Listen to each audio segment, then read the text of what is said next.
은혜 받을 하나님의 말씀은 시편 26편 1절에서 12절까지의 말씀입니다.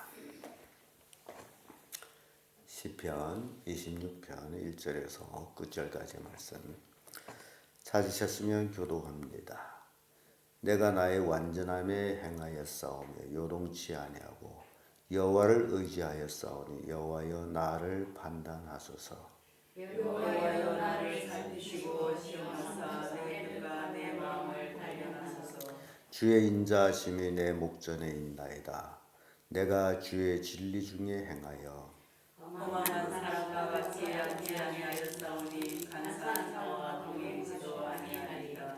내가 행악자의 지폐를 미하오니 악한 자와 같이 있지 아니하리이다. 여호와여 내가 무지함으로 손을 씻고 주의 사랑을 부르다니며 감사의 소리를 들리고 주의 기이한 모든 일을 이루리이다. 여호와여 내가 주의 계신 집과 주의 영광이 가는 곳을 사랑하오니 내 영혼을 죄인과 함께 내 생명을 살인자와 함께 거두지 마소서. 저희 손에 악득함이 있고 또 원수의 뇌물이 가득하오나 나는 나의 완전함에 행하오니 나를 구속하시고 긍휼히 여기소서. 내 발이 평탄한 데에 섰사오니 회중에서 여호와를 송축하리이다. 아멘. 네, 이 말씀으로 하나님의 긍휼을 사모하는 자, 이런 제목으로 은혜를 나누겠습니다. 인간이 하나님의 긍휼을 잊지 않고서는 살 수가 없는 것을 깨우쳐 주고 있습니다. 그래서 우리가 이 땅에 살아가는 동안에 물론 내 힘과 내 지혜와 내 능력을 의지하며 살아가기도 합니다마는 그러나 그보다도 더 중요한 것은 하나님의 긍휼을 잊고 사는 것이다 라는 것을 깨우쳐 주고 있습니다. 그래서 다윗은 하나님의 긍휼을 입은 자만이 이 땅에서 평탄하며 하나님을 영화롭게 할 수 있는 삶을 살 수 있다라는 그런 고백을 우리에게 주고 있습니다. 그래서 하나님의 긍휼을 입은 자, 그 첫째가 바로 진리로 행하는 자다라는 것을 깨우쳐 주고 있습니다. 3절의 말씀 보면 주의 인자하심이 내 목전에 있나이다. 내가 주의 진리 중에 행하여 라는 말씀이 나옵니다. 예수님께서는 너희가 진리를 알지니 진리가 너희를 자유케 하리라 라는 말씀합니다. 그래서 많은 사람들이 진리에 대해서 도대체 뭐가 진리지? 헤롯 왕도 진리에 대해서 진리가 뭐냐라고 묻기까지 합니다. 그래서 사람들은 진리에 대해서 도대체 뭐가 진리인지 잘 모르고 있습니다. 그래서 진리란 참으로 변함이 없는 것, 영원한 것, 이 땅에 변함이 없는 것은 없습니다. 그래서 예수님만이 진리가 되는 것은 예수 그리스도의 구속만이 변함이 없습니다. 그래서 그 예수 그리스도의 구속을 받은 자들만이 이 땅에서 자유함을 누리게 됩니다. 우리가 예수 그리스도를 믿음으로 하나님의 자녀가 됐더라면 그 믿음 안에서의 우리가 자유함을 누릴 수가 있어야 됩니다. 왜 믿음 안에서 자유함을 누릴 수 있느냐라는 것은 우리가 예수 그리스도를 믿음으로 우리의 생애 중에 지은 모든 죄가 용서받기 때문입니다. 죄가 있으면 죄의 속박을 받아서 자유를 누릴 수가 없습니다. 그래서 죄사함 받아야만이 진정한 자유함을 누리게 됩니다. 그 죄사함을 받는 길이 예수 그리스도를 믿고 그 십자가 보혈로 죄사함 받는 겁니다. 그래서 우리가 예수 믿어야만이 자유함을 누린다는 겁니다. 예수 안에 있을 때, 죄사함을 받았을 때에. 그래서 다윗은 하나님께로부터 죄사함을 받았기 때문에 그 진리 중에 행할 수 있었다라는 것을 고백하고 있는 겁니다. 우리도 이 땅에 살아가면서 각기 부동한 그런 죄들을 짓고 살아갑니다마는 그러나 그 죄를 하나님 앞에 자백하고 하나님의 용서함을 받고 그렇게 살아가는 자들이 될 때에 진정한 자유함을 누리게 된다는 겁니다. 그래서 1절의 말씀 보면 내가 나의 완전함에 행하여 싸우며 요동치 아니하고 여호와를 의지하여 싸우니 여호와여 나를 판단하소서. 이 자유함을 누리는 자들은 주님 안에서 행하게 됩니다. 흔들리지 않습니다. 여기서 우리가 생각해 볼 거는 믿음의 동요 없이, 믿음의 흔들림이 없이, 그래서 예수 그리스도를 믿고 예수님을 재림하시는 그날까지 믿음의 흔들림이 없이 우직하게 주님을 향해 살아갈 수 있는 그 믿음이 진정한 구원을 얻은 믿음입니다. 그래서 여호와여 나를 살피시고 시험하사 내 뜻과 내 마음을 단련하소서. 우리의 믿음이 시험을 받아야 됩니다. 내 믿음이 온전한 믿음인지 거짓 믿음인지 이 시험을 통해야만이 그것이 판단이 됩니다. 그래서 다윗은 내 믿음을 내 마음에 단련하소서, 나를 살피시고 시험하소서, 그런 얘기를 합니다. 그래서 진정 우리가 진리로 행할 때에 참 자유를 누리게 되는데 다윗은 그래서 하나님의 긍휼을 사모하게 된 겁니다. 그래서 긍휼을 사모하게 되면 바로 진리를 행하는 자는 허망한 데 마음을 두지를 않아요. 그래서 허망한 사람과 같이 앉지도 아니합니다. 간사한 자와 동행하지도 않아요. 이 얘긴즉 주께 속한 자는 세상 사람과 같이 살지 않는다라는 얘기입니다. 그래서 주를 믿고 구원받았다라는 사람이 아직도 허망한 사람과 같이 앉거나 간사한 사람과 함께 동행한다면 아직 진리를 모르는 거예요. 하나님의 진리, 예수 그리스도의 진리 안에 있게 되면 절대로 이런 사람들과 어울릴 수 없습니다. 우리는 가끔 그런 얘기를 들어요. 사람은 끼리끼리 논다고. 자기와 비슷한 사람끼리 논다고. 그래서 어떤 의미에서는 그 사람의 친구들을 보면 그 사람이 어떤지를 안다라는 말이 있습니다. 도대체 이 사람이 어떤 사람과 어울려서 노느냐, 그걸 보게 된 그 사람을 알게 돼요. 그래서 여러분들은 살펴야 됩니다. 내 자신이 누구와 어울리고 있느냐, 불신자들과 어울리고 있느냐, 믿음의 사람과 어울리고 있느냐, 내 가족 식구들은 누구와 어울리고 있느냐, 이런 것들을 우리가 살펴야 됩니다. 우리는 이 세상에 산다더라고 살아가면 안 됩니다. 그래서 다윗은 분명히 얘기합니다. 허망한 사람과 같이 앉지 아니하여 싸우니 간사한 자와 동행하지도 아니하여. 하나님의 긍휼을 사모하는 자는 절대로 이런 자들과 같이 할 수가 없어요. 진리를 행하기 때문에.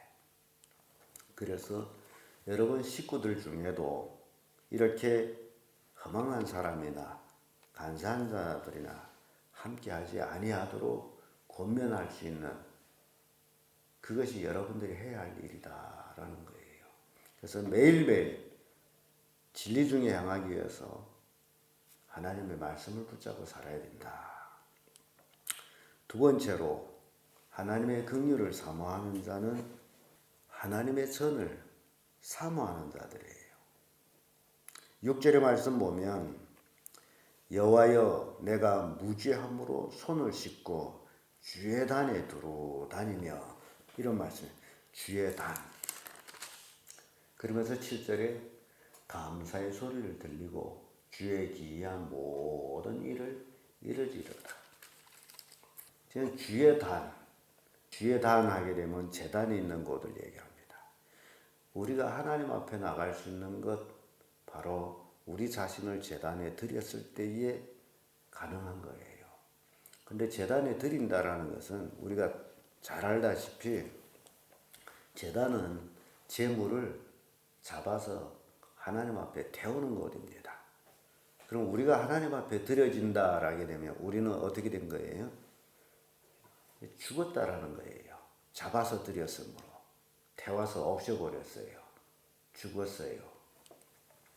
이렇게 주예단에 우리가 다닐 수 있는 그런 성도들이 되어야 됩니다. 주예단을 사모하고 하나님 앞에 드려지는 우리의 삶이 되어야 됩니다. 그래서 로마서 12장에 보게 되면 분명히 우리의 몸을 하나님 앞에 산제사로 드리라고 말합니다. 그것이 우리 드릴 영적 예배라고. 우리가 하나님께 드려져야 되는 거예요. 이것이 이루어져야 우리가 하나님께로부터 복을 받게 됩니다. 우리가 드려지지 아니하고서는 절대로 우리가 복을 받을 수가 없어요. 우리는 예수님을 생각해 봅니다. 예수님이 2000년 전에 이 땅에 오셔서 그는 온전히 자신을 하나님께 드렸습니다. 그것이 십자가의 죽음이에요. 그래서 우리가 하나님께 드릴 수 있다라면 우리도 죽어야 됩니다. 우리가 죽지 아니하고서는 절대로 드려지지를 않습니다. 우리가 드려져야만이 하나님께 감사할 수가 있습니다. 그리고 그 감사를 다른 사람한테 들려줄 수가 있는 거예요. 우리가 가만히 생각해 보면 우리는 본래 죄인들입니다. 이 죄로 인해서 우리는 지옥을 갈 수밖에 없는 그런 비참한 인간들이었습니다. 이 땅에는 소망이 없습니다. 그렇게 비참한 인간들이 예수 그리스도를 믿고 죄사함 받아서 하나님의 자녀가 됐습니다. 얼마나 큰 축복인지 몰라요. 내가 하나님의 자녀가 됐다라는 것은 이 땅에서 억만장자가 됐다라는 것보다도 더 큰 축복입니다. 왜냐하면 이 땅에 재물을 소유한 것이 아니라 하늘나라를 소유한 자가 됐기 때문입니다. 이 땅에 살아가는 동안은 잠시 잠깐이지만 하늘나라에서는 영원히 살기 때문입니다. 영원이라는 얘기는 우리는 잘 이해를 못합니다만은 그러나 우리 마음에는 영혼을 사모하는 마음이 있습니다. 그래서 모든 사람이 죽기를 원치를 않습니다. 영혼을 사모해요. 죽는 것을 싫어해요. 아무리 나이 먹어도 죽는 걸 싫어합니다. 왜냐하면 살아야 된다라는 것. 그것이 영혼의 영원한 지배를 받아서 그렇습니다. 그래서 우리가 하나님의 자녀가 됐다라는 것, 영원한 생명을 가졌다라는 것, 이보다 더 큰 축복은 없습니다. 부자가 됐는데 죽었다라고 생각해 보세요. 그 부자가 뭔 의미가 있습니까? 근데 우리는 영원한 생명이 보존됐습니다. 그러므로 부자 되는 것은 시간 문제예요. 만약에 이 세상 사람들이 그 많은 재물을 벌어놓고 죽었다. 근데 나 혼자 있다. 그럼 그 재부가 누구 것이에요? 내 것이 되는 거죠. 그래서 성경 보면 악인들이 재물을 모이는 것은 의인을 위해서다라고 말씀합니다. 악인들이 왜 재물을 모인다고요?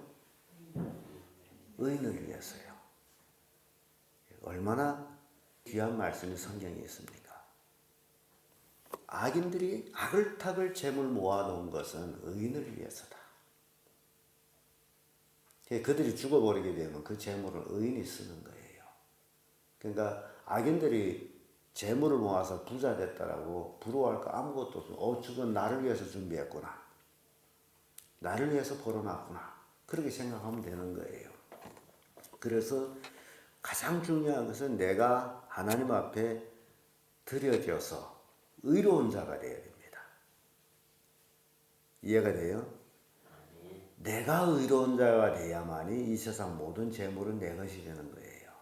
근데 내가 악인이 되게 되면 그 재물하고 나는 아무 관계가 없는 거죠.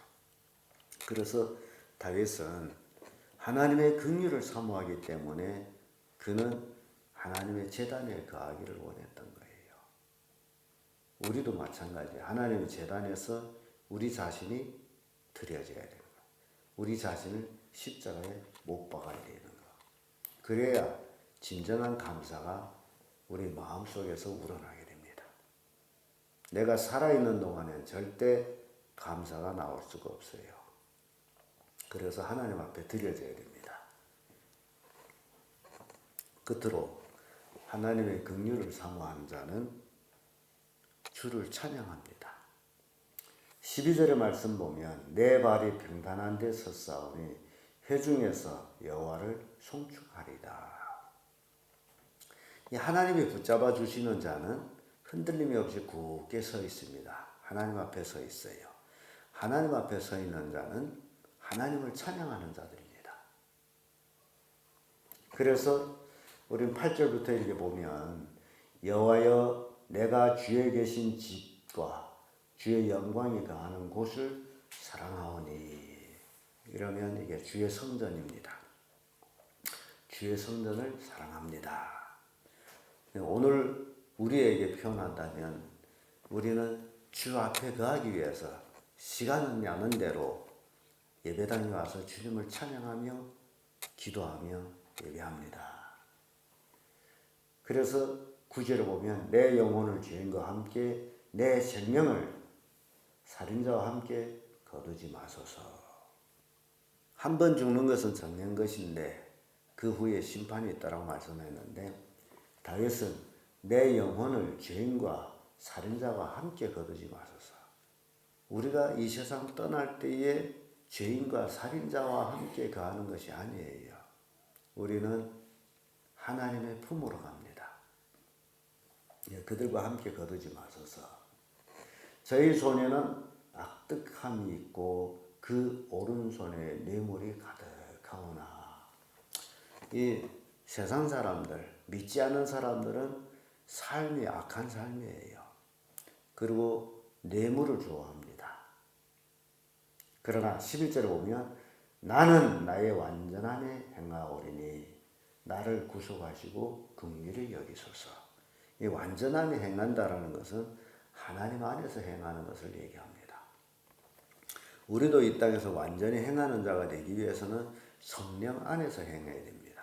모든 것을 성령으로 말하고 성령으로 기도하고 성령으로 행하고, 이게 오늘 우리가 살아야 될 삶입니다. 성령과 함께 동행하는 거예요. 에녹이 65세에 무두셀라를 낳고 300년 동안 하나님과 어떻게 하죠? 동행을 합니다. 에녹이 300년을 하나님과 동행했더니 하나님이 그를 데려가셨어요. 그래서 세상에 있지 아니하고 그렇게 기록하고 있습니다. 그런데 재밌는 것은 에녹이 나이 몇 살이에요? 365세. 그러니까 65세에 무드셀라를 낳고 300년을 하나님과 동행했단 말이죠. 우리 1년이 얼마예요? 날짜가 365일. 그래서 에녹을 놓고서 완전히 살았다라고 얘기하는 것. 다윗이 내가 하나님 앞에 완전히 행하오리니, 이 얘기는 하나님과 동행하는 삶을 얘기합니다. 그게 완전히 행하는 거예요. 그럼 오늘날 우리에게 얘기하면 매일매일 우리는 성령과 함께하는 삶을 해야 됩니다. 그러니까 육신적인 욕심을 이루기 위한 삶이 아니라 성령과 함께하는 삶으로 돈을 벌든지 사업을 하든지 일하든지 뭘 하든지 먹든지 마시든지 주의 영광을 위해서 하는 것입니다.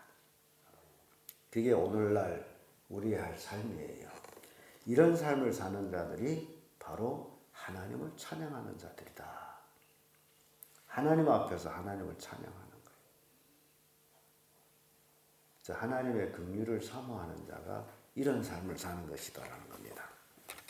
그래서 저는 우리 성도님들이 우리가 이제 살아가면 이 땅에서 얼마나 살겠어요? 살아온 날보다 살아갈 날이 비교해보면 어떻게 될까요? 만화에서도요? 더 짧죠. 그러니까 내가 지금까지 이렇게 살아왔는데 이제 남은 생애를, 남은 일자를 오로지 하나님과 함께하는 삶을 살자. 지금까지 지금까지 살아온 것보다도 더 멋진 삶을 살자. 그래서 마치 저녁에 해가 넘어갈 때에 얼마나 아름답습니까? 황혼이 아름다워요. 그게 하나님께서 우리에게 보여주는 겁니다. 네가 나이 많다고, 네가 늙었다고, 네가 오라지 하면 죽는다고 그리할지라도 해 넘어가는 황혼이 얼마나 아름답냐. 너도 그렇게 아름답게 살아라. 마지막 우리가 살아가는 이 삶이 그런 삶이 되어야 됩니다. 그래서 하나님을 내 생명을 다해서 영화롭게 하는 삶을 살아야 돼요. 하나님의 긍휼을 사모하는 자는 이런 삶을 사는 자들이에요. 그래서 저는 우리 승리교회 성도님들이 정말 하나님 안에서 거듭난 삶으로 이 땅에 살아가는 동안에 가족이 복음화라고 우리는 늘 얘기하죠. 가족 복음화. 가족이 함께 거듭나고 하나님을 영화롭게 하며 이 땅에서 하나님의 복을 받고 하나님 아들 예수 그리스도가 재림할 때에 다 들림 받을 수 있는 그런 가족 식구들이 되기를 예수님 이름으로 축복합니다.